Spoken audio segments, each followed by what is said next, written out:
Rádio Observador.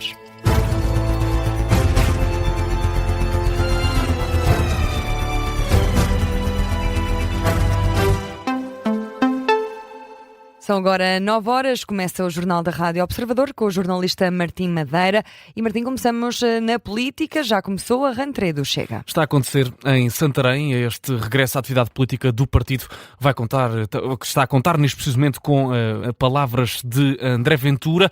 Vamos então em direto para Santarém, onde está a jornalista Beatriz Félix, onde vamos também ouvir agora, neste precisamente, vamos então ouvir o líder do partido Chega, André Ventura.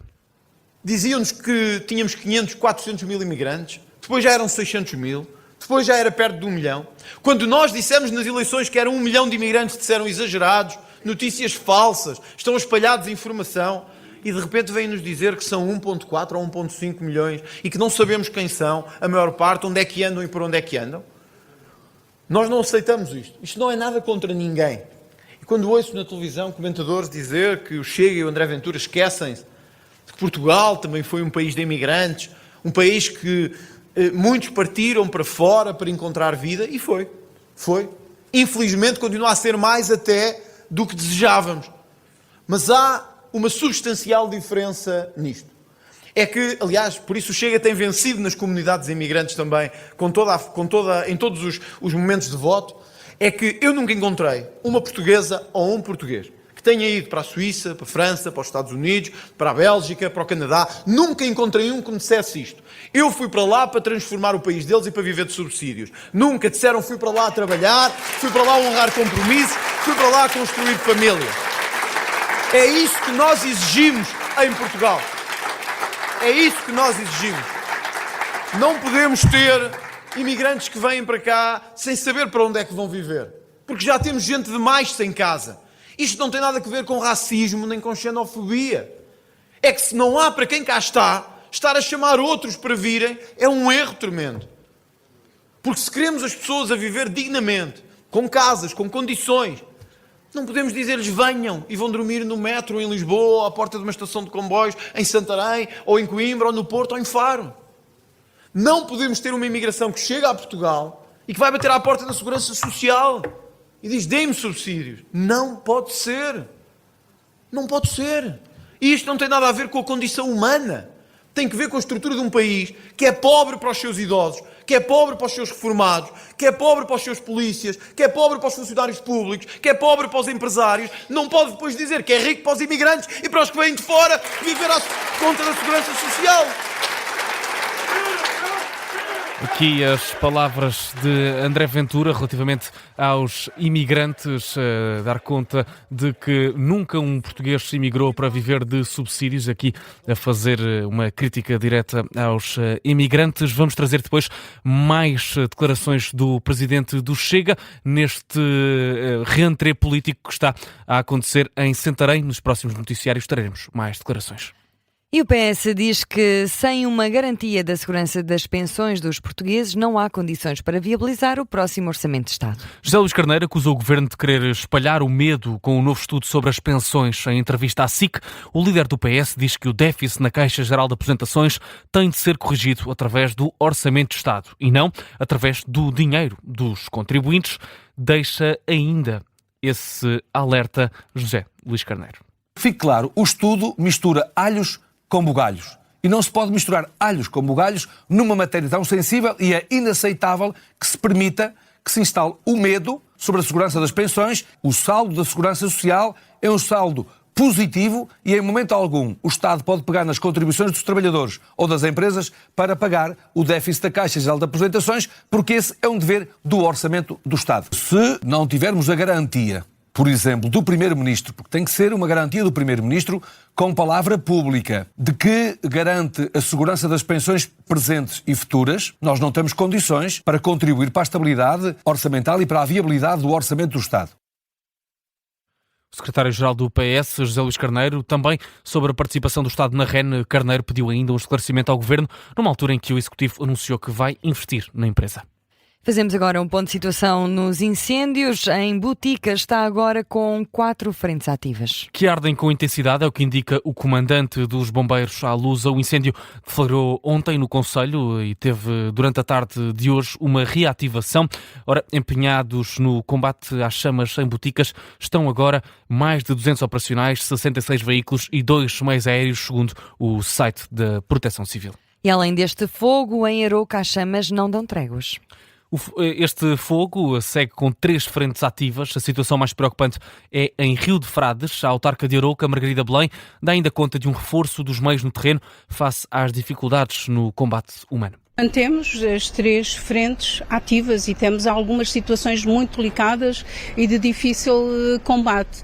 E, portanto, a situação mais preocupante neste momento é Rio de Frades, mas temos um conjunto de aldeias que são ainda preocupação e, portanto, aumentamos a área ardida, mas o importante aqui também é referir que, fruto do reforço dos meios aéreos, que contamos ainda que possam ser reforçados durante a tarde, porque é impossível com estas condições do terreno, com estes declives, com estas escarpas, é muito difícil a atuação humana.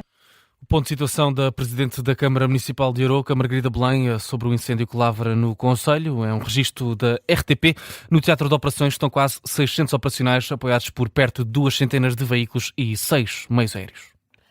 E a antiga presidente do Instituto de Apoio à Criança diz que se tem registado uma desvalorização da violência em Portugal. Lamenta também que sejam feitas queixas sucessivas às autoridades antes de um homicídio acontecer, que acabam por dar em nada. É o que indica Dulce Rocha, ex-procuradora, na análise ao caso do adolescente de 15 anos, suspeito de ter matado a mãe em Algés. Ora, este jovem terá asfixiado a mãe com recurso a um golpe de mata-leão e encontra-se agora à guarda das autoridades. Mas, 17 dias antes do crime, o menor foi sozinho a uma esquadra da PSP em Oeiras para denunciar que a mãe o agredia. Dulce Rocha diz que as autoridades não avaliaram corretamente o que estava em causa e lamenta que isso aconteça em muitos casos, várias vezes. Não se conseguiu avaliar corretamente, portanto, não se percebeu que era tão grave assim. Pensou-se que ainda seria possível manter a situação das crianças dentro da família, que não havia uma evolução tão irreversível, não é? Que não havia violência extrema.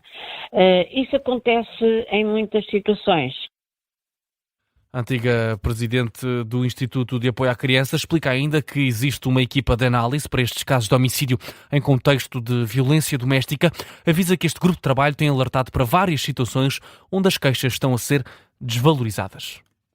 Muitas vezes há queixas sucessivas, chega a haver 8 queixas antes do homicídio e, portanto, há aqui um padrão de desvalorização da violência.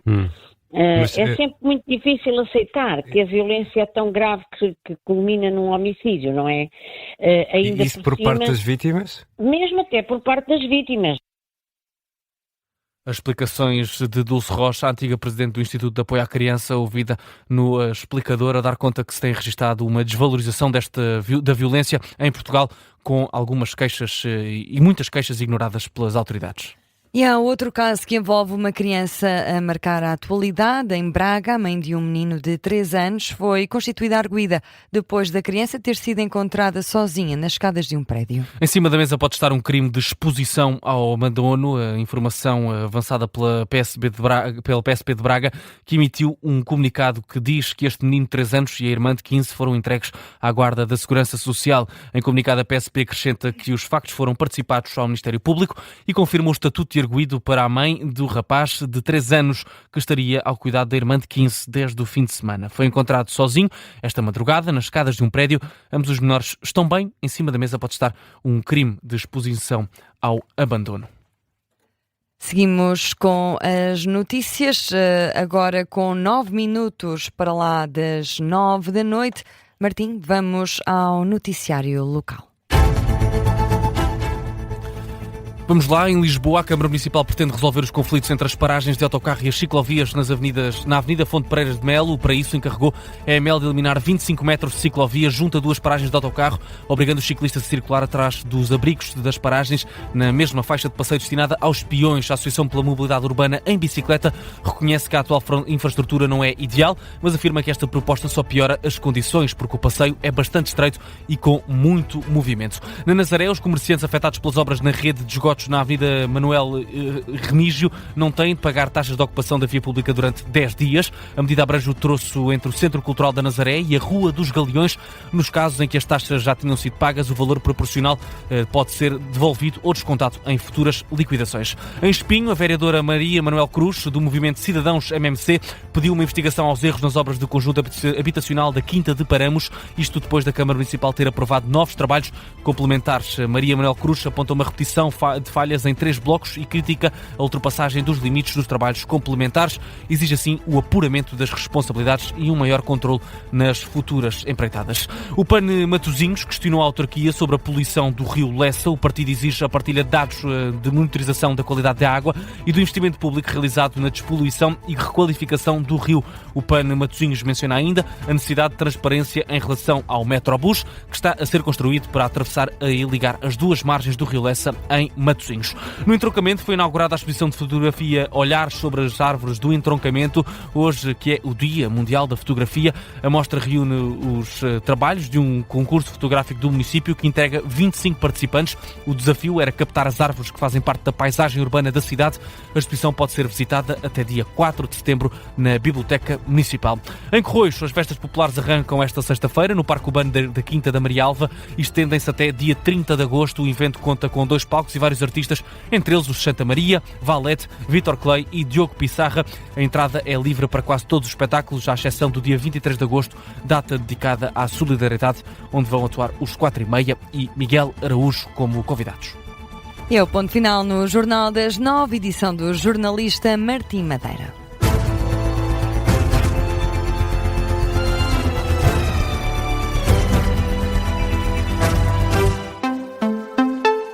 Este programa tem o apoio de BetClick.